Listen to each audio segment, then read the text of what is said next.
Hello and welcome to the. I didn't check the episode. Fuck, it's 55. It's 55. I guarantee it. I guarantee it. Did you test recording? What? It's Did you recorded. make sure we're recording? Yeah, we're good. We're good. Okay, we're good. Allegedly. No, we're fine. We're fine. Episode 55 of the Gochuucast. And yeah, so I guess I'll get into my thing first.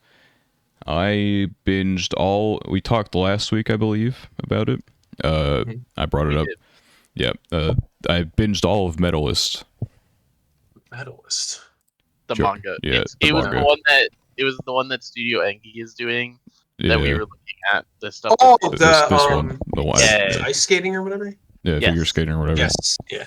Yeah, so I read all of that and I love it. Okay, so that means how disappointed are you going to be by the anime, considering the studio is? I am going to be like Angel Next Door's level of disappointment. Oh, okay. And here's the thing, right? When we were just looking at it normally, like before we knew anything about it, and we were just looking at people being disappointed, I was like, you know what? Maybe Engi can produce their first good anime. Then I read the manga. There's no chance they can even do it a shred of justice. I have no faith at all. That's not I'm good. just saying, expect a Daniel video about halfway through the season when it's flopped. Just saying, hey guys, go read the manga. I've not done a manga video yet, but I might do it on this one because honestly, it's impressive that I know nothing about figure skating, and now I'm like invested in this manga about figure skating. Yeah, it's really good. What it does to you, though. Yeah. Anytime there's like a good story that has some topic that you know nothing about, and then you get into the story, all of a sudden you just start becoming an expert and invested in whatever random shit it is. Yeah. Sometimes the topic is just a vehicle for the story. So yeah, makes sense. This is the thing that like Haikyuu does to a ton of people. Is very few people come into Haikyuu knowing anything about volleyball, and then by the time they come out of it, they're like, "I want to play volleyball." Yeah, I don't think I'd ever want to figure skate because I'd suck ass at it, but I definitely went from a point of like, okay, well, let's see what this is about. I think like the main thing that like would keep me at the start is the art is really fucking good. Like, absolutely, like probably some of the best I've seen in manga that I've read. Just a really good style, and whenever it gets like that, the big like full page art, it always goes hard. But at the start, I have no idea what the fuck is going on, and I think a lot of people probably feel that with some sports stuff. But figure skating I didn't learn until kind of like near the end of my binge actually how the fuck the scoring system works. But it explained it eventually. But before that, it was able to keep me in. Like, I don't know. At first, it's like okay. Like, oh my god, she just landed a double enchilada, triple salad sundae. Double enchilada, yeah. I don't know. They have like all these weird ass names for some of them are like triple axle, the fucking Pokemon move type ass shit that they have in there.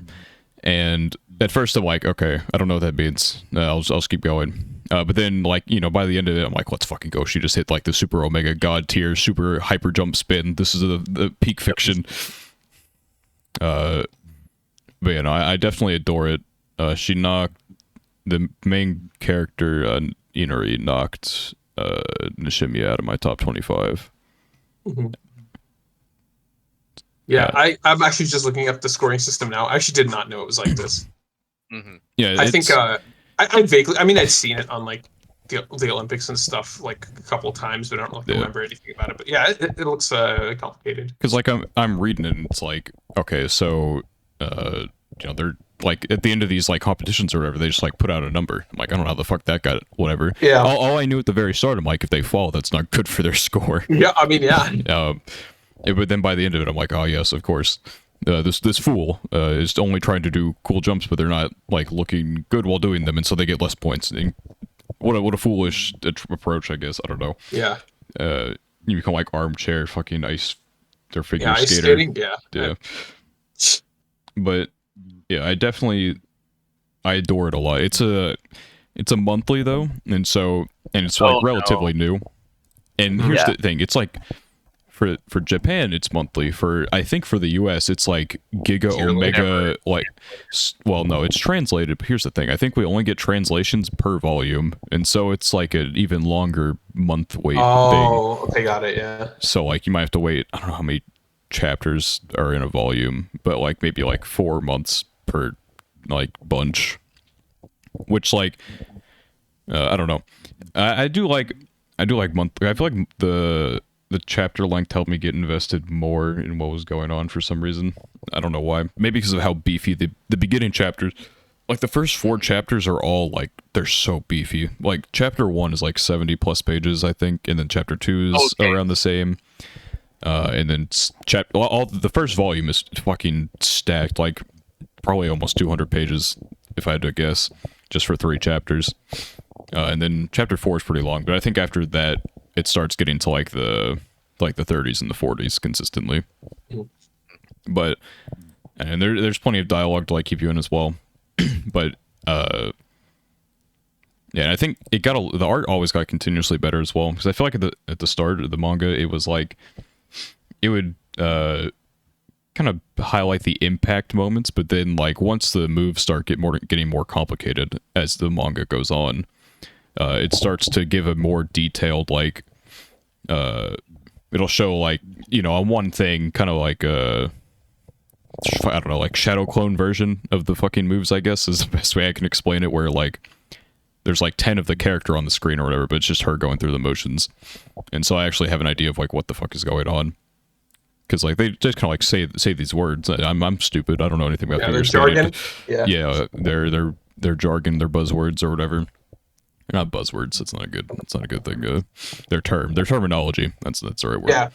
Well, I mean, that if it's specific to that, then it's jargon, right? It's like, yeah. It's interesting because this is something I have heard nothing about. It is an award-winning manga. Yeah, until last week when we talked about it, that was the first time I had ever heard about it. But I do know a little bit about figure skating. So maybe how much? one of these days I'll pick it up. I dabble, you know. Oh, you dabbled. Oh, yeah. just a survey course. Yeah. Okay, got it. Bro. I mean, I am the type of person. I went through a phase with because I enjoy sports a lot. We've talked about this a lot. I went through a phase where I started just trying like everything, like getting little bits and spending like significant time learning like a large amount of sports and random like sports like activities, and figure skating obviously had a portion of that. There are also like several good figure skating movies that exist, and I've seen those. What's the really famous one? I don't remember the name There's of it. like, I watched it. Yeah. I watched it. I feel like I've probably seen it, but yeah. But yeah. So I wonder how that would differ for me, for better or worse, because I'm actually familiar with figure skating and terminologies. I think you'd like, especially if you know it, you'd like it.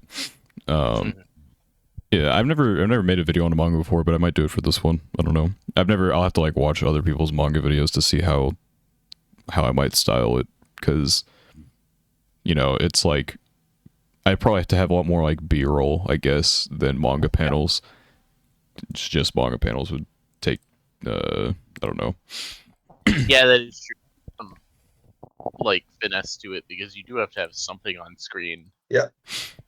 Yeah, I don't think people would want like a static image. I mean, yeah, and you can like, what most people do is they'll have like the image, but then they'll have like, you know, it's like moving at the same time, kind of.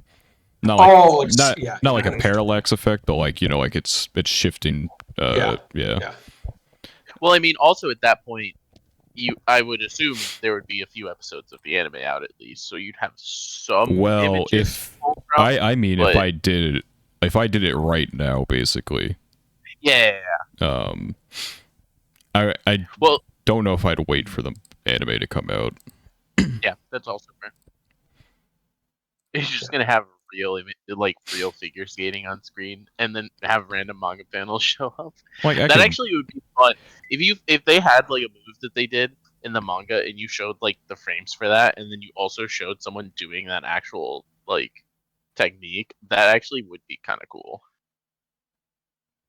Yeah, entirely unrelated. I'm gonna go back to Medalist after, but I see something on Twitter that shows the fucking for you. A Chinese streamer reportedly had his hand cut off by a man with a sword while live. Mm, I don't want to. I don't want. If there's video, I don't want to see it. I'm yeah, good. I don't I'm think good. there's. I don't. I'm good. I mean, I'm good, bro. there's certainly video somewhere, but we're not going to I look can for see it. I can see a screenshot of the before, the well before. I'm not gonna even attempt to look after. Anyway, back to I have a Medalist. lot. Back to medalist. Involved I think that. one of the best things about or one of the things that I think is necessary for like a lot of these like niche. I don't want to say figure skating. Well, figure skating is kind of niche, but like they have to like explain the I guess like medium or like whatever the topic very well. So it sounds like they did that. But I think that's like one of the I guess when you're just dealing with like interests that are not like in the mainstream, it's like if you don't explain it well, it's gonna be hard for the reader to follow. So I think that's something that's really important. I Yeah. think it kind of applies to everything, even like the things that you would consider mainstream. So, like basketball, for example. Well, I yeah, some people still just think, don't know the rules, right? Yeah. yeah, exactly. I still think like, and obviously there are other examples in sports. Sports are just easy to compare because this is essentially a sports topic. But anyone who comes into it, if you're really gonna hook their attention, they have to come away from the first couple episodes with at least like an amateur level amount of knowledge. Yep. Like Dana doesn't need to know what like a triple axle is on chapter 4, but he does need to at least know like a little bit of how figure skating is interesting and exciting. Yeah, I feel like I mainly. I will say it does invest you in the characters a lot, which is like probably mainly the draw to it. Because I don't think I'd ever like tune into figure skate. Well, maybe I don't know. The manga definitely paints it in like an interesting light, I guess. But the characters are mainly the drawing force, I guess. Like I don't know. It's the like the Brooklyn Nine-Nine thing. Like if anything happened to Inari, I'd kill everyone and then myself. Like it's such an adorable fucking character. It's so like I feel in the with the manga never so with anime and light novels I can cry when I'm like watching and reading that stuff, but with manga it's never really happened to me before. And technically I guess it didn't with this one as well. I've never cried tears of joy either, but there are like two moments in this manga where I nearly did. I could like it's not like the eyes didn't water, but it's like one of those things where you can feel it coming, but then you realize it, and so you kind of your brain manually just stops it, I guess. But there are two moments in there where I almost did, and then it made me laugh out loud a few times as well. It's such a good manga. I can't recommend it enough. Okay. Get to it before Engi ruins it. Oh yeah. Yeah, usually, I mean, sometimes the manga readers would be like, "Oh yeah, but the manga is so much better." But like with the way you're describing it, and with how Engi seems to be, it's like I can believe There's it. no way they can. I don't think they could possibly emulate what the manga does. Imagine if they did, though. Yeah. If they did, you know what? Props to them. I'll on this podcast, public apology. I'll take back every shred of criticism I've ever given them, but I don't think it's gonna happen. So. No. Okay. Fair enough. When Mob Secca is your highest rated anime you've ever created, that's all I gotta know. It also is surely not an easy adaptation to do. Like, let me find a Like non-spoiler. even just thinking about things that I know about figure skating, about like sports series, stuff like that, I cannot imagine this is an easy adaptation. Let me find I need to find like a non-spoiler of the art looking fire. On the subject, while you're looking for that, with you talking about you probably would never tune into figure skating, I do think it's interesting sometimes when you learn about sports or activities such as this, to see what the real life version looks like, especially when it's something relevant. So like obviously figure skating's in I believe figure skating's in Olympic competition. I think so. But either way, it's like very easy to get a hold of just like a normal figure skating activity and see some of it. It's kind of fun. I remember when I watched Chihaya Furu um with the Karuta game that they play, Lugia had linked me a video after I had finished a portion of it just showing me like actual people playing Karuta, Yeah. and it was kind of interesting to see one how well the anime did or didn't do with making it, but also, of course, just like the cool stuff um that people do in real life that just didn't seem like something that would actually happen, right? From how it would be done in the anime or manga. Yeah. Yep. Fuck, there's a chapter that has like a piece of art that goes really hard. I gotta find it though. It's Not like right replicable by It's by like the it's like right at the start. I couldn't find it through Google. But it goes hard. God dang it, dude. I feel like it's at the start of a volume, but I don't remember. I gotta fucking look up like the fan wiki so I can see where volumes start and end. Do I have Oh a man, gallery on I just saw that Idly Pride's global version of their app is gonna be dropping next week. Oh boy, can't wait to pick up a new gacha. Yeah. It'll be I fun. think on the topic of sports anime, I guess like we mentioned last time, once I'm done with Attack on Titan, I guess my next one will have to be Haikyuu, because I mean I haven't seen any sports anime, so that's like I think I haven't. No, I definitely I haven't. I think Haikyuu is a great measuring stick for one, if someone can like sports anime or not, and then two, also what they like about sports anime. Because if you watch their Haikyuu and you like put it this way, if I were to recommend you Oh, I a found it. sports anime after Haikyuu, your opinions on Haikyuu would kind of like send you on different paths for me. So if you watched Haikyuu and you were like, yeah, I really liked all the pog shit when they were in games, then I might be like, oh, you should watch like Kuroko or Blue Lock or something because it's just pog shit, right? But if you watched Haikyuu and you were like, I really liked the characters and everything, then I might be like, oh, watch, Ace of Diamond or Awashi, or something Right. like that. And that's kind of how sports is, where there's these like two different styles of sports anime that they have, where there's the character driven ones that'll still have a good amount of sports content, but first and foremost, their character story that is using a sport as the medium. And then there's the sports stories like a Kuroko or a Blue Lock, where there are some character developments, but for the most part, we just want as much content as we can with the selected sport. Yeah. Yeah. Oh, I'm excited. I found the thing. So there you go. I do not believe the anime will be replicating. Yeah, that looks very there are certain panels on this subject in manga that I see all the time that I'm just kind of like blown away by the fact that I just can't see it being animated at the same I mean, it's almost impossible. level of detail. I don't know if level of detail is the right phrase, but you know what I mean. Like something here when it's animated, even if it was being done by like the top tier best studio for this, something here would probably be lost in animation. I will 'cause say that's they just won't have to how- animate. Yeah. They don't have to do that specific panel because I think that's just a really cool art piece at like the start of a volume. However, the manga still has art on that level throughout its panels, and so yeah, they ain't got a fucking chance. Definitely not Engi, at least. Yeah. It's like We'll see. I think I mean the panel you're showing, it's like I assume this is like a very emotional scene. I mean it's like no, it's just not a scene. It's Well, just I mean- it's just a piece of art at the start of Yeah, like a volume. just It's not piece of like art. Okay. actually It's like not actual included. part of it, yeah. Yeah. it is just art, but it's like like I said, there's a detail when you have art like this that I just feel like isn't usually captured in animation. Mm-hmm. Yeah, like this art here is not uncommon throughout the manga. This is just like the least spoiler one I could probably do. Mhm. Yeah, no, I mean, it's good. It's really good.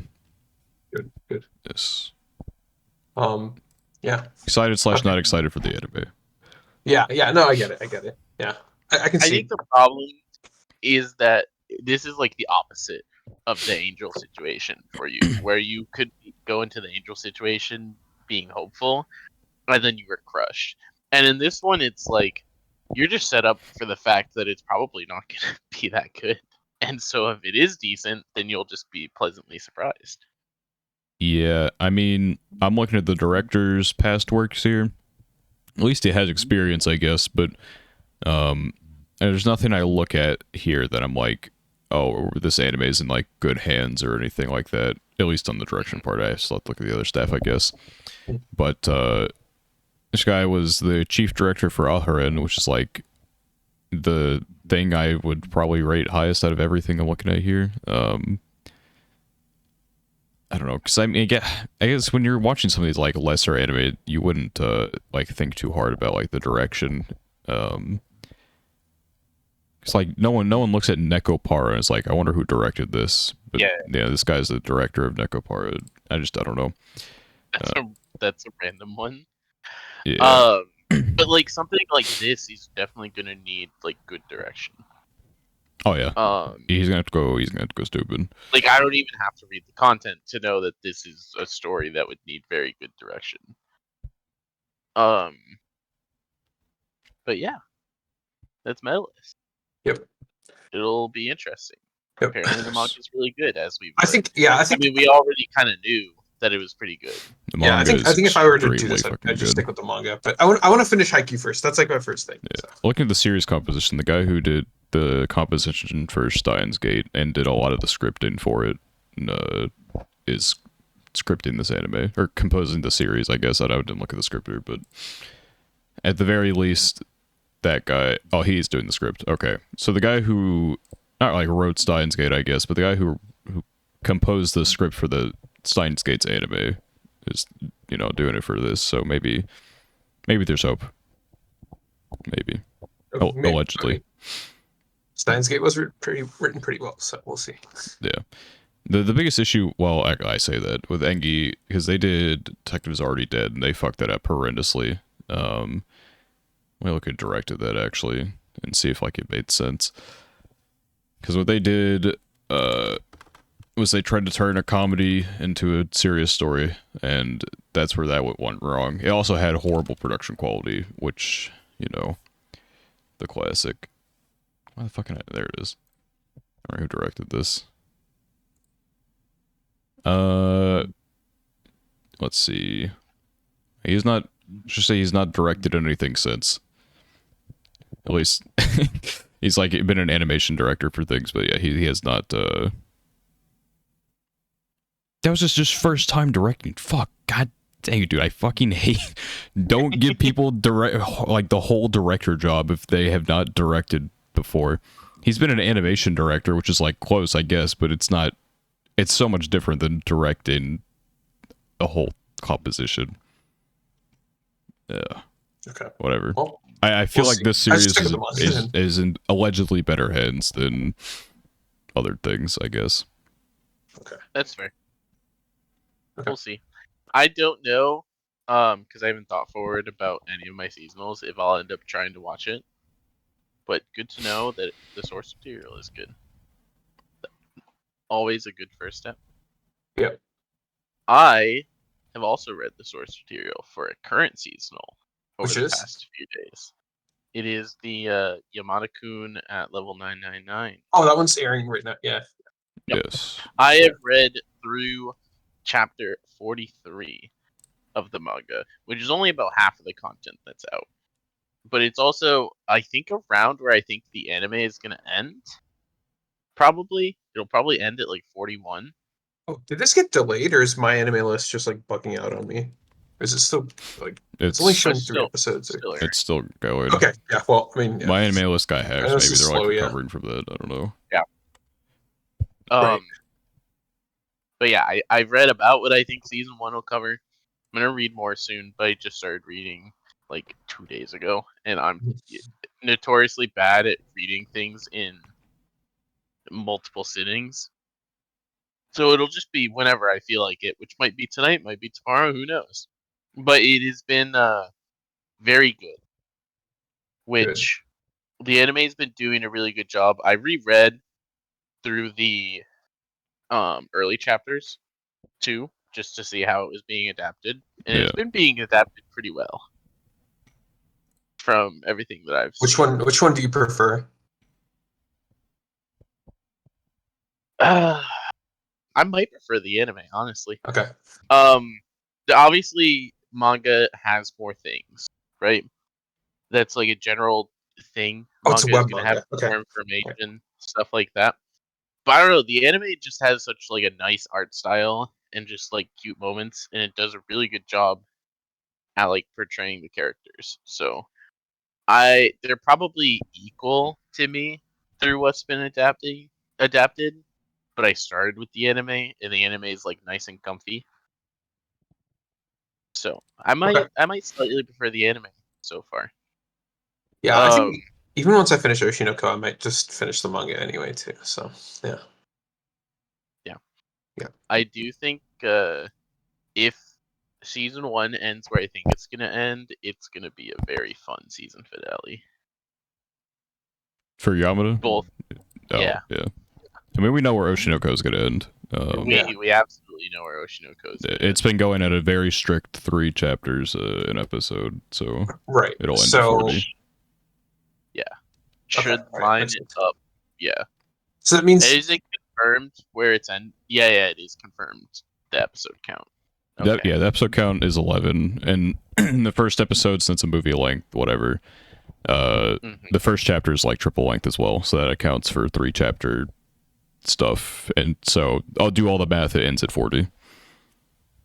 is there supposed to be a season 2, or there season should be? 2 leaked, confirmed? Yeah. Okay, yeah. I just saw like an article about it. It was like a teaser or something, but yeah. Okay. Yeah, Cool. we know that there will be a season 2, which should not be surprising after They had like one of the biggest The launches success of ever. season 1, yeah, no question. No. they probably already had season 2 planned, but then when episode 1 popped off, it's like, well, there we go, easy peasy. Yeah. And talking about Yamada level 999 accidentally helped me figure out something that I've been keeping on my head but never looked into deep enough. So I clicked on the anime and like, oh shit, I didn't realize the Madhouse was the studio, so I clicked on Madhouse. I'm like, I didn't realize they were doing the Free End or Free End. Oh, Journey's End or whatever. I'm like, that's cool. And I clicked on that. I'm like, yeah, the Butcher the Rock director's doing that. And I clicked on him and I scrolled through some of his stuff and I see that he did key animation for episode 6 of Slime 300, which I'm watching right now. And I was wondering if someone who worked on Bochi worked on that, because some of the comedy in like that episode specifically, I think, was very Bochi-esque. And now I know. Now I know. That was a crazy adventure that Yeah, because I had looked through like a bunch of people who like had worked on that episode, but I didn't get to this guy specifically. And so I'm like, fuck, someone on here definitely worked on Pochi the Rock. It's too similar. It can't be a lie. And it was not. Free Run's gonna be really interesting. From everything I know about it, I don't actually know anything about the content. I know the general concept. I know the general concept. I've heard almost nothing but good things about the source material. I thought about reading it, but knowing the staff working on it, I don't think I'm going to until the anime is done with at least one season. Yeah. I've also heard from people that they expect it is going to be a very difficult story to adapt. Yeah, it's probably like a much slower pace, I guess. Yeah. It looks like it has as I'm scrolling through, it looks like it has the people behind it to hopefully, have a good anime come out. I know that everything I've heard about it is that it'll be a difficult adaptation for whoever does it. But it is very good. Yeah, I mean, having Bochi the Rock's director is a good start. I would also say Bochi the Rock was a difficult adaptation from what I read it, so I would agree with that. Yeah, and then the music is the same guy who did Violet Evergarden, so that's obviously a plus. The series composition person. Series composition, yeah. I haven't watched basically most of what's I watched One Punch Man on here, and that's about it. I was gonna mention, since we were talking about Oshinoko, without spoiling, I guess we'll have an Oshinoko episode or whatever later. So that's spoiling anything. I think one of the things that I guess jumped out to me again without spoiling anything is like I feel like they do a really good job, obviously with some exaggeration, of kind of depicting some of the problems that like celebrities or like public facing people face. With a bunch of like the hate comments and stuff, which like people know about, but like, seeing it in the anime, it like kind of, I mean, it is an anime, but like it puts it into perspective to some extent, right? Because it's like, you get to see the character react to everything. Yeah. Which I really like. And I think that's like one of the things that I think when anime does a good job of or any show or any media really of like portraying real life problems maybe from a perspective that like the quote unquote average person doesn't see. I think that's like really good. I was wondering if you guys had any like I know that's like a super vague thing, but like any sort of examples of like that in other shows you've seen, because I think that's one of the things that I really really like about Oshinoko. It's like the stories about the idols and now I guess like, again without spoiling anything, that's a big part of it, right? And like those kinds of aspects as a consumer, you have like a certain view of it, but like knowing what's going on behind the scenes and stuff like that and what emotionally those people have to face, that's something that is not something that one considers normally, because just watching the freaking idols dancing on screen, right? Yeah. Just was wondering, like, are there any shows that you think do a good job of depicting a certain part of like society or like human emotion that like the average person doesn't consider, but after seeing it, it's like it's eye opening, I guess, for lack of a better term. I mean, I'm sure I have. Yeah, I'm just thinking of other ones. It's that's like a real thinker of a question. No, it Uh, is, it is. But I mean, it is a real thing of the question only because I think Oshinoko does a really good job. I think So okay. I don't know if I'm stretching it here a little bit, but when Bokutachi no Remake, it does a really interesting thing where, so like most shows, like the main character, they're the goat or whatever. Mhm. In Bokutachi no Remake, it's like a time travel thing. This guy, life isn't really going right. He's trying his hardest. I think that's something I really liked about his character in that. But he's trying, and then he gets sent back or whatever because of reasons. And then so he's this like guy who's already been through college. Maybe not like specifically the one he's going to in his like second attempt, but he's been through the motions. He's been in the industry and stuff, and he's done all the work.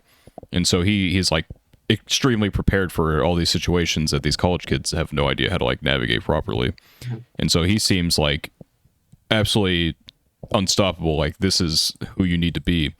And so in the end, he kind of like demotivates the characters around him, which I thought was really interesting because they're in the words of one of the characters. I'm not going to spoil anything, but they look at him and they're like, "Fuck! If that's what I have to be, dude, I don't know if I can do it."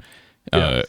And one of the things, like all the characters around him, he knows they're successful in the future, but now he's in the mix, and so he's like, it's really interesting to see how it's kind of like when people like live in like the shadow of their sibling, I guess, which is like kind of common in anime, I guess. And Yeah, of course. but in this, it's kind of like living in the shadow of the people around you. Like they're all looking up to him. Like I don't know, like if I could ever be like that, and so it kind of demotivates them and kind of just fucks everything up to where it puts him in a high position because everyone really respects him, but everyone else gets lowered as a result. I feel like maybe that you never consider like how you just being around might it's just how you might be affecting others just by doing your own thing, I guess. I don't know. Yeah, the social dynamics there. Yeah, for sure. That's a good example. Yeah. Um, I'm trying to think of some examples myself because yeah, there's just things that stuck out to me. I think well, I think a lot of the I want to say like romance ones kind of like they do it in a very like strange way, but like growing together as like a partner, that's like one thing that sometimes is not is like not done very well, but sometimes it is.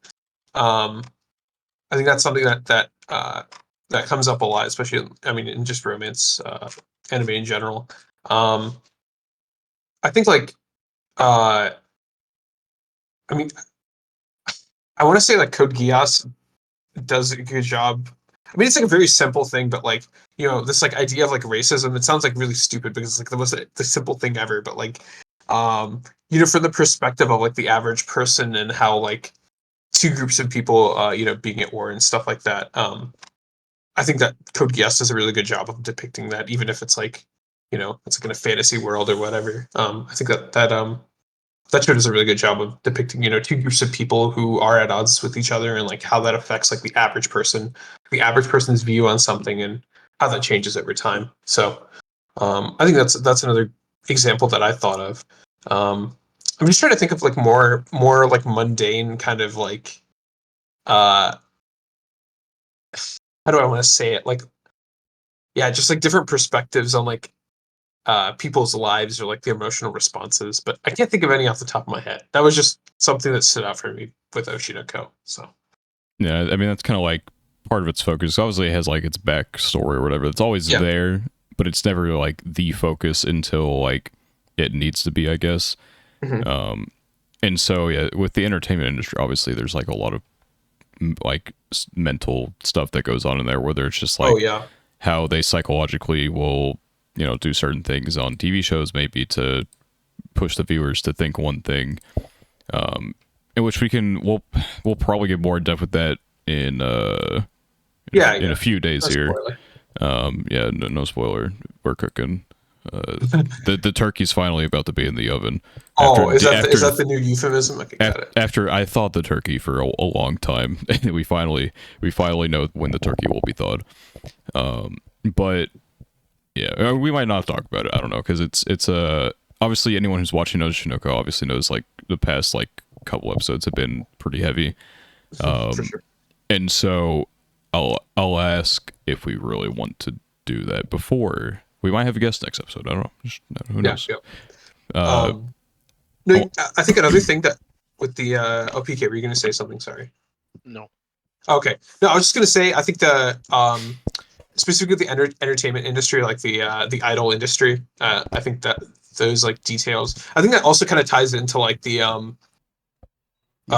figure skating example where you have to like explain a lot of the background of like just the industry itself because like separate or I guess a subset of like the entertainment industry is like the idol industry, right? Especially in like Japan, right? mhm. And that operates on a completely different, well, not completely, but like different from how we view maybe artists in the West, right? Musical artists in the West that face, that industry faces its own challenges. And that kind of, especially for someone who's not super familiar with it, I think they do a good job of explaining that. And, you become more familiar with the struggles that, the idols face uh, on a day to day basis and, at their peaks, I guess. But yeah, I think that's one thing I like really like about the show. Without spoiling anything, I think that's like an aspect of the show that I think, given the subject matter, I think they do a great job of explaining. So Yeah, it's something that sets it apart.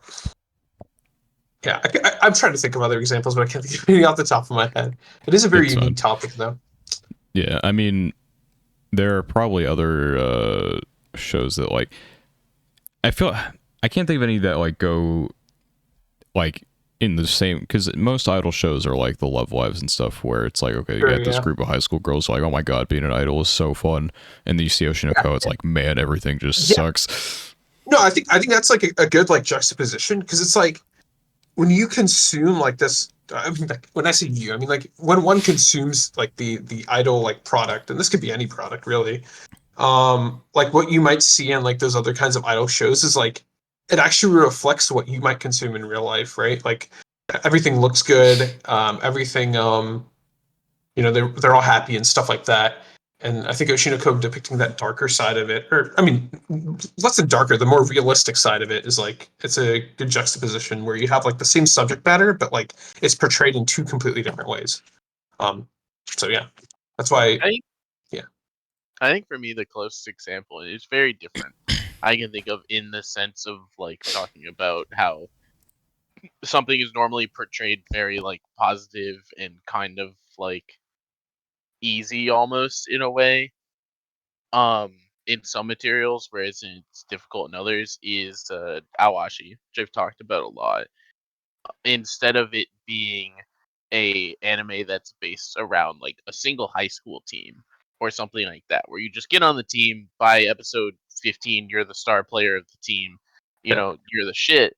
Realistic. Awashi is done in a club system, which essentially means that from the moment that Ashito, the main character, makes it into this club, he starts in like the bottom team, right? Yeah. Like the junior B team division, all of this stuff, all the way at the bottom. And through the club, there are these progressions as you go up through the club. And you go from like the junior B team to the junior A team, and you go to like the normal B team, normal A team, senior B team, senior A team. I don't think the club in Awashi has 6. I think it just has 4 teams. But either way, and that's something similar to me where it's in a lot of sports anime. You're essentially watching this, high school team of destiny that just you happen to form, and it goes on and wins the nationals or something like that.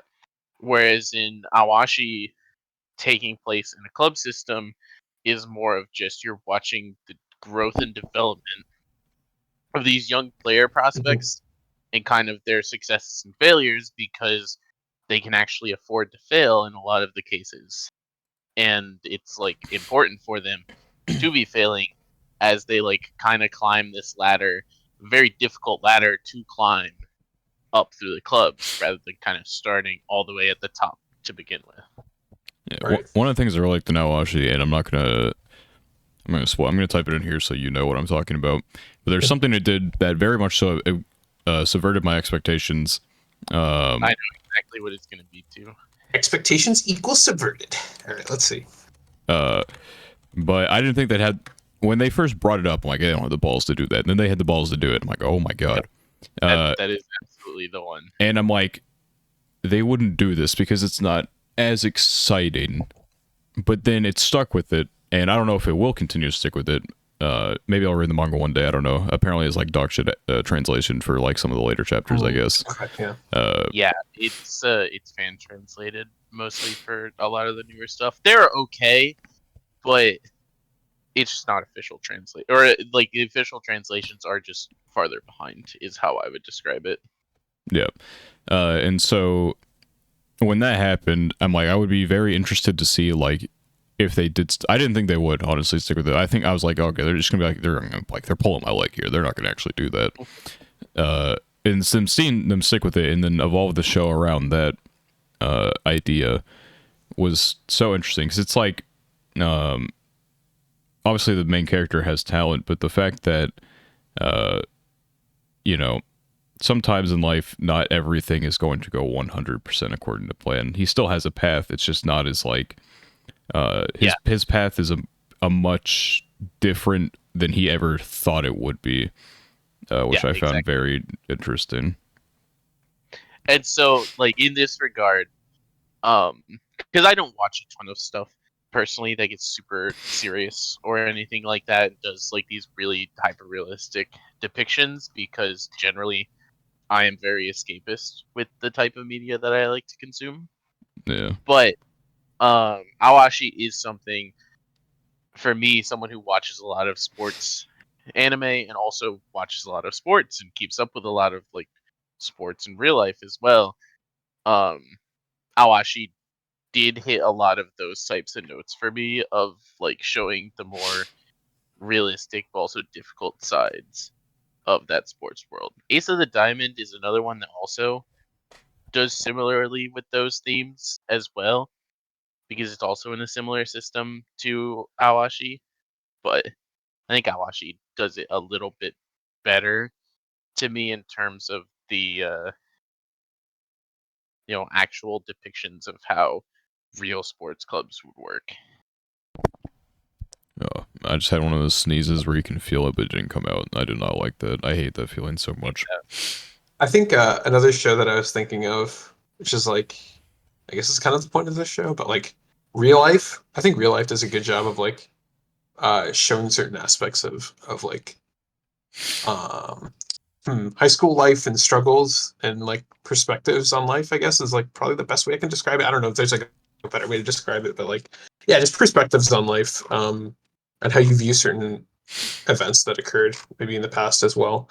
Um, I think that's like another good show that like does a good job of like connecting with like the human, the human like the human experience. I guess is like probably the best way I can describe it. But I think that show does a really good job with that. I know that's like different from like the Oshinoko thing, but I think that's like the way they like the way the story works in that show.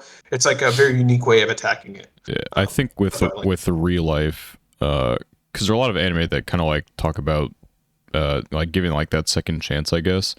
But with real life, I feel like it tries to talk to two different audiences at the same time in a way, because obviously or it can be viewed by two audiences in a different way. Kind of for the adults, it would probably be like the message of, you know, it's not too late to get your life back on track, I guess.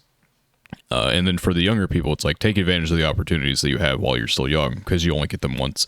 Because obviously real life is a very there's no magical pill that you can actually take to make you look younger by like, you know, 10 years or whatever, so you can go back to high school and try again. And so with you know, at the end of real life, you know, at the end of the day, he's going to have to, he's not actually going to stay like as a high school student or anything. He's eventually going to be done and go back to the working life. And so there's no magical fix to anything. And even though there is like a catalyst in the show, I guess, to make him, you know, there is like the magic pill for him at that moment, but it's not forever. And so it's not like an irresponsible message like, oh, you can go back and do this. And it's like, no, you can't do that. But it's not too late to get everything back on track. And then, you know, so it's just like two different messages that can be viewed by two different groups of people and that's something I found interesting about it. No, that's a good point. Yeah, that's actually really good. I didn't even think. I mean, like it's obvious, but like I didn't think about it. Yeah, Medalist kind of has like the same message in a sense, I guess, because like the main premise of that is the main character, Inari, or like one of the main characters, I guess, like her and the coach. With like figure skating, you're supposed to start like really young, and so and she didn't do that. Like her parents didn't want her doing it, and so. You know, until like, you know, the story kicks off and stuff happens to where she's trying to skate, you know, she basically doesn't have any experience actually doing like these moves and stuff. But the whole point of it's supposed to be like, it's not too late to do what you want to do. And there's more stuff to like go into that. Obviously, I can't spoil it, but it's a good job showing that as well. So with something specific it does later that kind of opens the story a little bit, and also like the message itself. But yeah, I can't go into it. At least not here for now. Yeah. It is weird that, well, I guess it's not weird, but like a lot of individual sports, I feel like people start when they're like 3 or 4 or 5 or something. But like, I mean, practice makes perfect. Yeah, practice does make perfect. Yeah, if you start early, it's better. But like, it's crazy. You'll see people. It's like, yeah, I've been playing tennis since I was like 4. I'm like, dude, how do you even hold a racket at 4?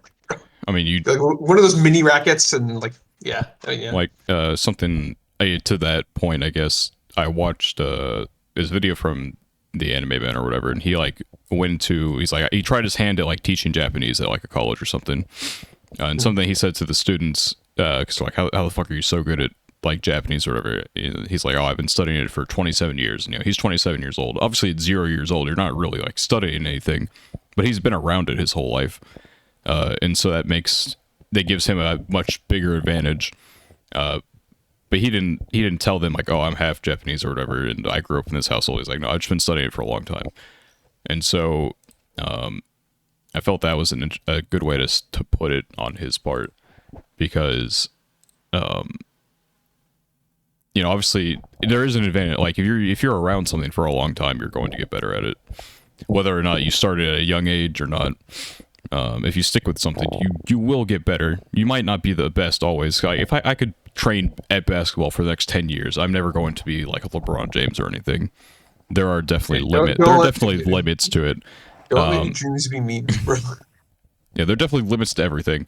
Yeah. But you will get, like, I spent 20 minutes before we started this trying to get past a stupid ass level in a fucking game, and I didn't know what the fuck I was doing wrong because I watched a video, and that video, what it did wasn't the right thing, or it was something for a different level, but it looked exactly the same as the one I was trying to do. At least that's what I think happened. That or the game changed to make it different. But then Spat joined the call. He's watching me do it, and he started looking things up. He's like, "What if you just what if you walk through it?" I'm like, "Oh fuck." It wasn't as simple as that. Because I was obviously, walking. People might hear like, "Oh, just walk through it," and be like, "Oh, he just didn't fucking follow the path or something." Anyway, no, it wasn't very intuitive. So yeah. It's funny because like, it's not the first time I tried to do that in like a sense, because I tried to walk through the fire before. Well, not really. I touched the fire to see what would happen. It knocks you back, right? And that's how I got my health low enough to like unlock the shit. I'm talking about the game is Little Witch No Better, I guess. I'm not gonna like blue balls people like on that. Spoiler. And so it's like this fire hallway, and to get past it, you full charge your ice thing, and it gives you a damage resistance to fire. I didn't think about that fact, because in the video I showed, it's like, oh, you're supposed to like shoot this with the ice spell or whatever, but it wasn't locking on for me, so it wasn't working, and I was getting really upset that it wasn't working. And so it's like, I just walk through with the ice thing on, and then it worked. I'm like, oh, well, that's 20 minutes of my life I'm never getting back. But, I learned from it and I moved on. Moral of the story is, look a little... Moral of the story is, I'm a gamer. Data's fake. Google things Whatever you better. do not watch me play Elden Ring. That's all I gotta say. Yeah. I may not be able to simply walk into fire, but I can beat Soldier of Godric. I can beat Soldier of Godric, yeah. Oh my gosh. Yeah. I think go ahead. I'm terrible at Souls-like games. I'm just bad at games, bro. I don't know. I get too frustrated too early. So, like with Souls games, I was really bad at Elden Ring at first as well. Not Spat level. I'm gonna knock him down a bit, so I feel better about my start. But I was pretty bad at it too, because it was my first, technically my first Souls game. I've probably played something similar before, but never like any of the FromSoft ones. And so I definitely sucked at the start. But I feel like the beauty of Souls games is that for 99% of the game, you're saying, man, this game fucking sucks. And at the end of the game, you beat it and you're like, man, what a great game. Because even though you hated it for most of the time, the rush of satisfaction you get whenever you do beat something, it's just a rush of chemicals in your brain that no other game can produce. And so even I've beaten Elden Ring like, fuck, how many times? 5? Too many. Probably. There was a period of time where Daniel would just always be sitting in a call playing Elden Ring and be like, oh, how's it going? And you'd be like, oh yeah, I'm doing my 100% battle axe only, no armor run or some shit. I did a shield only and a torch only.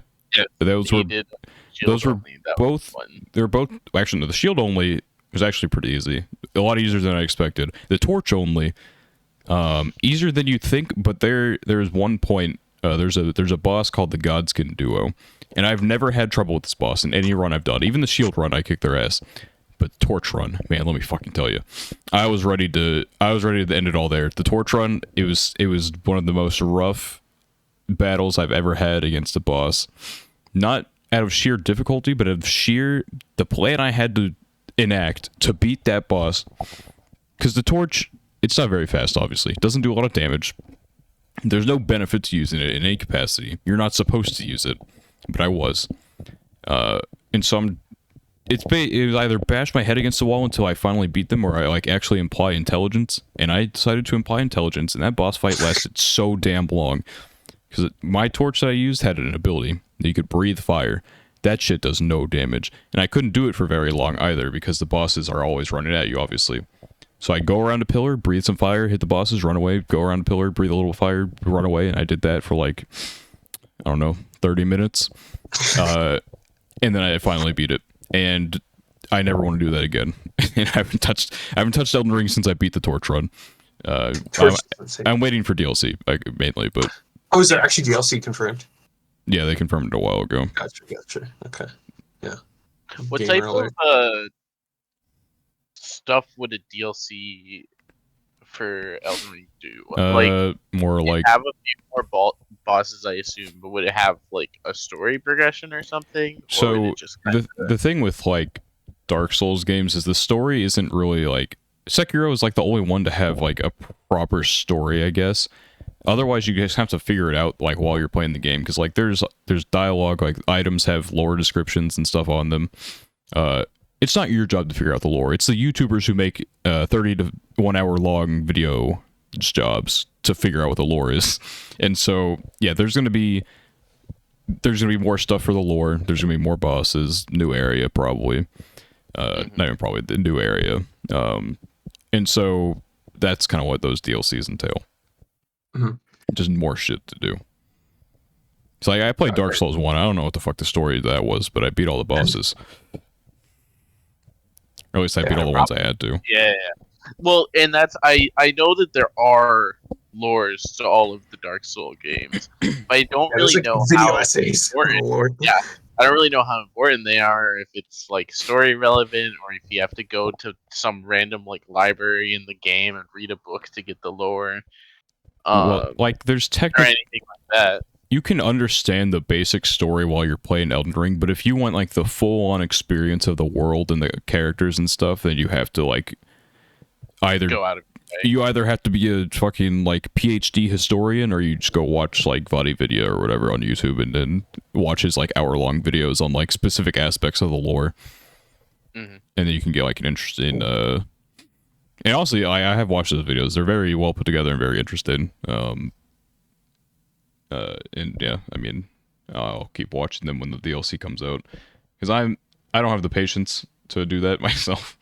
Like, I can't pick up like a random piece of cloth, like, yes, I wonder what the lore description says, and like decipher that shit for however long and see how it pieces together with other things. Dedicated to the form of media, bro. Yeah, like, literally every item has like a description of some kind that like fits into some level of lore, right. And so obviously I'm not gonna. No, the average player is not going to do anything with that. Right. Yeah. No, that makes sense. Yeah. It's very ReZero like in that regard. We're not yeah. the That's main, the connection. Yeah. That's how they'll put the story in anything but the main game. You gotta fight. You'll read everything, all the side content to figure out everything. Okay. They could turn ReZero into a Souls-like game. They could. They could, but anime video games. Ooh, I don't know, dude. I don't know about that. We've had that discussion before. I don't know. They're usually We did. We have an entire podcast on this. There be some I don't know. cool ass bosses in a ReZero video game like that, though. Well, they had the visual novel version, right? I haven't. I played a little bit of that. I might stream it one day. I don't know. But that game was not very well received. It's like part visual novel. There's like some gameplay elements to it, but it's like, I don't know. When I played it, I wasn't like that invested into it. That's why I haven't finished it. I'll do it eventually. I'm not going to spend $60 for nothing, but that makes sense.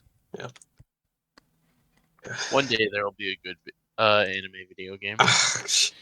Given the track record. Reese. Or not fucking Reese. God, dude. Fucking Dragon Ball Z. The Dragon Ball game. Yeah. Dragon Ball games tend to be good, but they're like they're fighting games, and so it's hard. Games, right? It's hard to fuck them up usually. But every other video game in anime history usually sucks. Yeah. I remember we definitely talked about this in the episode that we talked about anime video games. I remember being so hyped for Jump Force, just on the dream that maybe it would be good. And it was okay, but that's about as much as I'd probably give it. Actually, I did play there's Attack on Titan games. Really? There's two of them. The first one, I wouldn't suggest, because the second one is basically the first one, but better. Um, in the second one, it's not. I don't know if I call it a good game. I wouldn't call it a bad game either. It's very repetitive, I guess, but Right. but you're like zipping around with like the your gear and stuff, and so it's very fun movement and combat system. It's just not very like diverse, I guess, in the gameplay. But I don't think it's worth it. I think it's like a $40 game that they shipped as 60. I guess is like how I describe it. It's fun when you're playing it, but then you finish it and you're like, I would never. It has no replayability, I guess, Yeah. for definitely. Oh, okay. But like you go through like the story and like you insert your own character into there. It was pretty cool. Would definitely never play it again, but I had fun with it. Kind of a fun question on that topic, but is replayability important to you guys? It depends. I think if the answer okay, if the story is really like, let's say it's something like the first Last of Us or whatever, most people probably don't replay that game, but the time you do play it is very impactful, then it was probably worth the money. I think if you're gonna charge, let's say it's like $60-$70 for something, it should be either a great experience or should have replayability. A lot of replayability. Yeah, I would agree with that. I personally am not super into replaying games. Me Mostly neither. the thing that I care about most with games most of the time is the story. Mm-hmm. So once I experience that once, I don't really have another reason to play it again. There are a few exceptions. Obviously, I play all the Mega Man games 10 billion times, and Pokemon is Pokemon, so with various challenge runs, I've probably played through all the Pokemon games several times as well. But for the most part, I've never really felt like replayability is that big a deal to me because I don't tend to like roguelike games. Um, and that would probably be the only type of game that I think I would really get into replaying. yeah. It depends I on know a lot of people are into that. if the like game Hades and stuff. Yeah. is like I played SpongeBob Battle for Bikini Bottom Rehydrated. Like I've 100% of the game probably 6 times, and That's insane. yeah, and nothing changes. No, literally, No, there's I played nothing the different. original. I played the original 5 times probably. Yeah. Yeah, there's nothing that changed. I just really like the No. game. It's Me same. top 3 for me all time, and I the remastered version is extremely good, and so I play that anytime I'm like, fuck, I want to play a game, but I don't. I look at my game of or my Steam library. I'm like, I haven't finished like 90% of these. Let me replay SpongeBob Battle for Bikini Bottom again. I just have fun playing it, and so I replayed that a lot. But I guess, yeah, I don't know. I guess in terms of replayability, it's not end all be all for me, but I think it's nice to have. I think Yeah. the thing that might make me, or I'm trying to think of games I've replayed. I feel like the games that I've replayed are like games with like customization, not customization, not like freaking character design. I mean like the way you play the game becomes different. So like I've replayed like Final Fantasy V. Like really random game. Like I played that game like 3 or 4 times just because like the game has like a job system and you can like pick different jobs and like develop your characters in a different way. So every playthrough, like at least for like 95% of the game, feels like different just because your characters are like built and spec differently, I guess. So I think that's like one of the things that might make replayability or like might make me replay a game, but I don't think it's like a factor.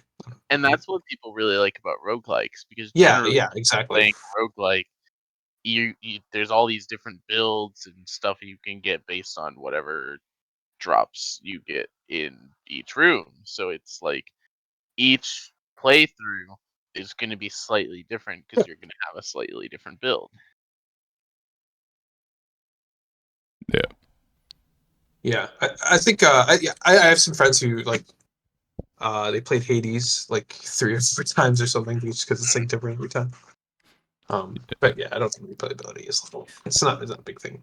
Yeah, I feel like games that have like different choices are usually pretty interesting. Like in the Black Ops 2 campaign, I guess, for example, I think I replayed that once, and then just like the other endings on like YouTube or some shit. But there are choices you can make in that game that like greatly change certain aspects of the campaign or whatever, and stuff like that's really interesting and definitely adds like, in the end of the day, like I guess I don't know if that's technically replay. It would like fall under replayability, Kind just of. It's because. nice to know that there are different scenarios that can happen based on your direct influence. Yeah, I do hate when games like kind of. I do hate when they have that option though, and they like really try and advertise it like, oh, every decision you make matters. Not every decision you make matters. Like with the Telltale Walking Dead games, the first one and the second one I think were really good. And then in those, it definitely felt like a lot of the choices you made did mean certain things. But at the end of the day, you're with those games, the story all goes to one end for the most part. Maybe not as much with one. At the end of the day, the stories are all ending in like the general same way. You might have lost certain characters along the way or saved some. There's some things you can't change, and so it's difficult. I hate when they advertise it like you can, and maybe one day with the power of this is one thing like I've heard people say like maybe AI could help with is like maybe you could have all these different branching whatevers because you've written something and the AI maybe puts it together or something like that. Like all these infinite possibilities of what you could do. Maybe, because in maybe one Walking Dead game, you can't save this character no matter what choices you make. But with like, the future of gaming, maybe somehow one day it'll be like, yeah, if you make a certain choice, you can save this character or something like that. I think that would be very interesting. That could be like a big thing in like future games. Or they'll just continue to suck like all the games have nowadays. One of my favorite. Go ahead. I was gonna say these like the same concepts that I've always wanted there to be a real, and I think Netflix had a show that did something that experimented with this. I always wanted there to be a real like second person show of some sort, anime or US show or something like that, where they essentially you're essentially what it would be is that you are making choices throughout the show that impact how the plot progresses. Yeah, it was Black Mirror had a episode on that. I'm pretty sure I played it with friends or whatever. It was we played I think we did like literally maybe one ending or something like that, and we didn't find it too interesting. I feel like one of the difficult things with that is like when you're sitting down to watch a show, you're kind of like you're ready to just like maybe not always relax or whatever, but you're just gonna sit down, you're gonna watch something.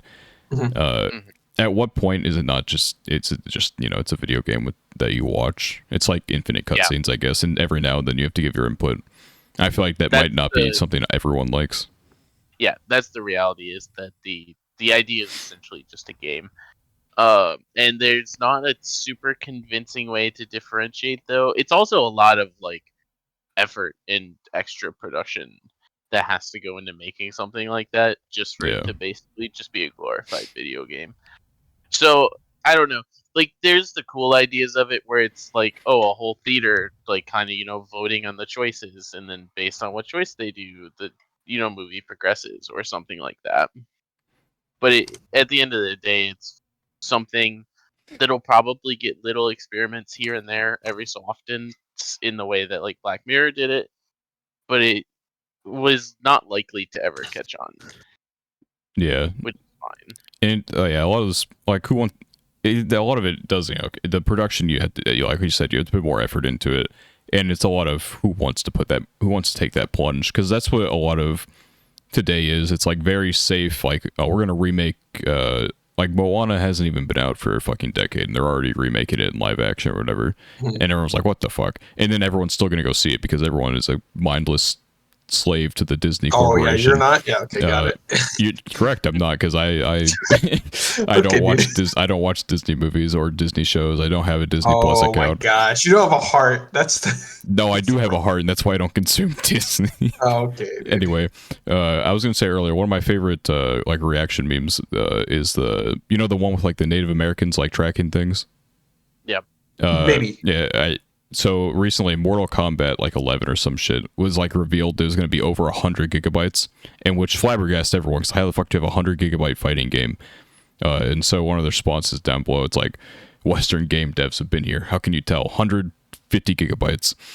And I love that shit so much. It's a funny meme. Yeah. But yeah, that derailed a little bit. What were we even talking Sorry. about? We're talking I about don't know. video games, anime video games. I feel like we derailed a few times. We started on anime, and then we went to like something, and we went to Dark Souls games, and then we kind of just went to general stuff. Yeah, like somehow I don't remember. Oh yeah, because we were talking about sometimes life doesn't go the way you want. Yeah, you just gotta keep exactly. going. And then I started talking Sometimes about the video game is a little bit too hard. yeah, my That's trials and tribulations with Little Witch No Better, like literally fucking tutorial level stage. Basically, my dumbass couldn't get past, and then eventually it turned to we fucking brought in like Black Bear. It's quite the tangent. How did we get here? Podcast is all about. Yeah, that's the beauty of not having a specific topic that we could be like, all right, we gotta reel it back in. Yeah, I can't think of anything. I just said the Oshinoko thing, just because that's a topical. You know, like I'm watching that right now, so it's It is topical. That's why we have at least 10 minutes of Oshinoko Good, conversation man. It's every good. week. Yeah, I don't think we've not mentioned it ever. Maybe we didn't last week. Maybe I feel like we probably did. I like it a lot, but I feel like we've mentioned it like. I think we've mentioned it every episode since the Oshinoko episode. Yeah, exactly. And even before that, probably. Because it's good, and like everyone's watching. It's really easy to like relate to something like that rather than me talking about Awashi, who will be lucky if we have more than 4 people, including our friends, who know anything about what Awashi is. Yeah, when's that get another season? I feel like does Production IG often even do second seasons? I feel like I never see them do more than one of something. Maybe I'm insane. They produce a whole lot of shit though. It's hard to keep up. Yeah. Okay, you know I lied. Maybe they have. I don't know how many of these they've just produced because what studio did Attack on Titan, but Production IG was like they did the producing for it, so I don't know. I can't tell what on here they've produced and who's working on it. Yeah, I can't tell what they've animated specifically. I think the problem is I don't know how popular Awashi anime actually was with. Well, the manga is very popular in Japan. Yeah. So I would be surprised if it didn't do really well in Japan. But I don't know.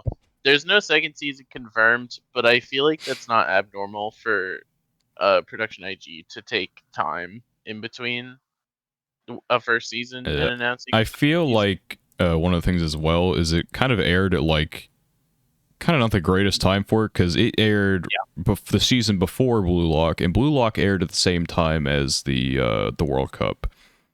And so it got a shit ton of attention then, obviously. It was already very popular. And then, like, the Japanese World Cup team had Blue Lock uniforms on. There was just... Everything went right for Blue Lock. I wonder if they delayed it on purpose for that. I feel like that'd be very interesting to... I mean, it made sense because Blue Lock is actually related to the World Cup in a way. Not I wonder if they did delay it to do that. That would be a very interesting strategy. It would be fun. But yeah, I think most likely second season of Awashi will happen at some point. But I do think it got in this awkward timing with that, where Awashi, a lot of people noticed it, a lot of people liked it, and then Blue Lock came out right after and just had a lot of attention. Kind of both ways, because there was also a lot of people who just watched Blue Lock and couldn't really get into it.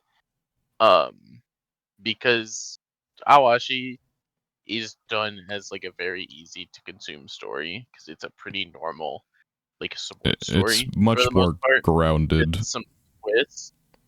And then Blue Lock is like these kids are like superhuman at times, and they're just like random high schoolers in Japan. But also it's like if you lose the game, you die in real life type of drama. What the heck?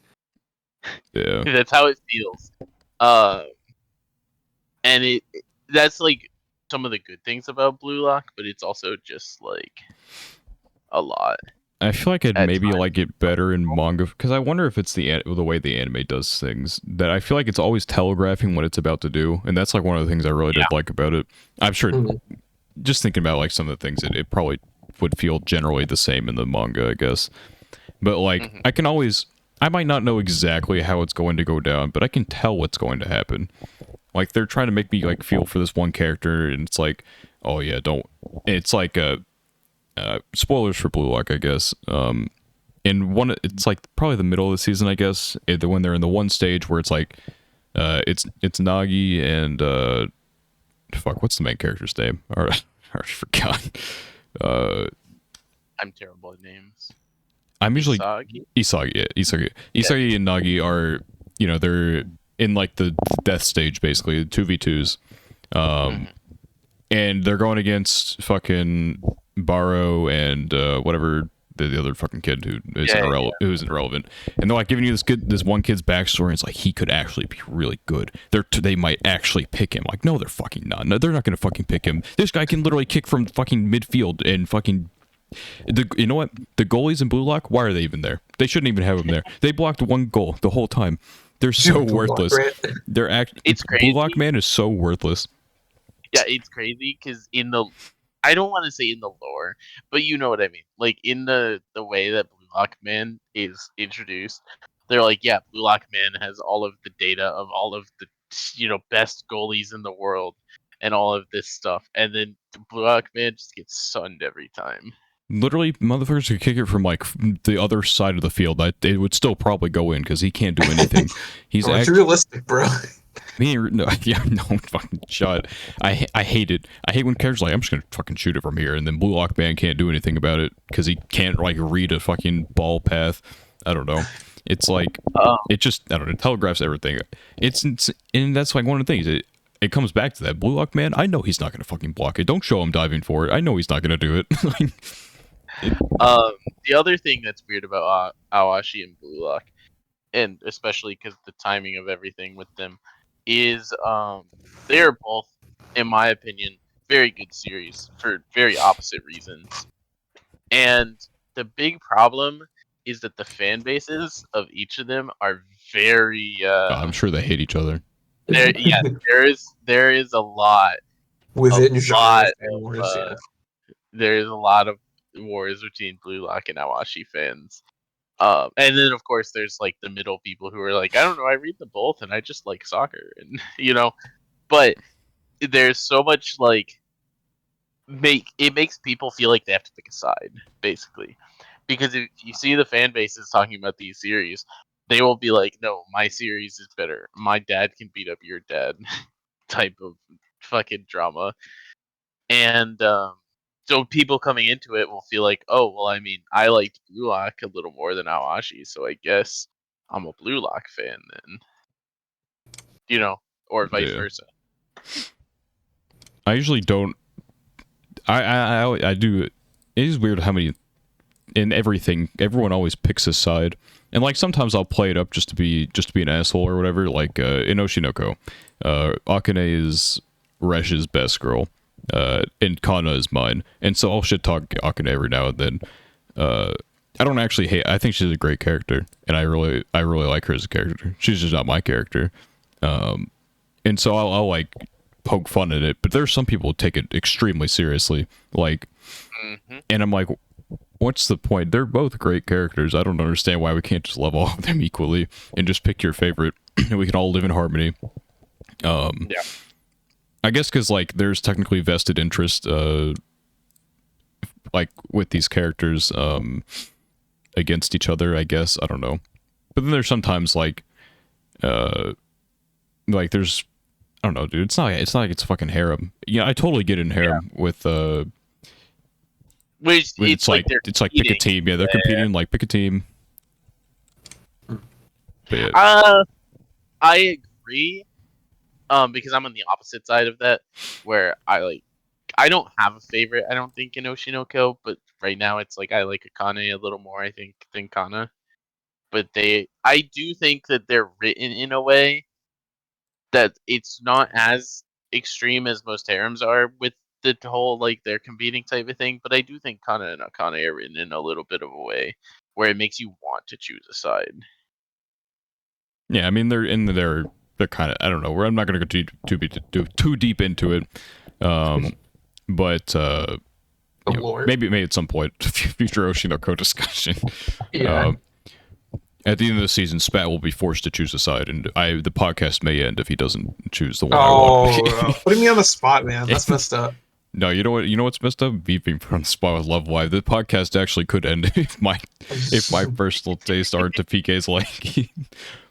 The problem is, you don't even have to like the same one that I do.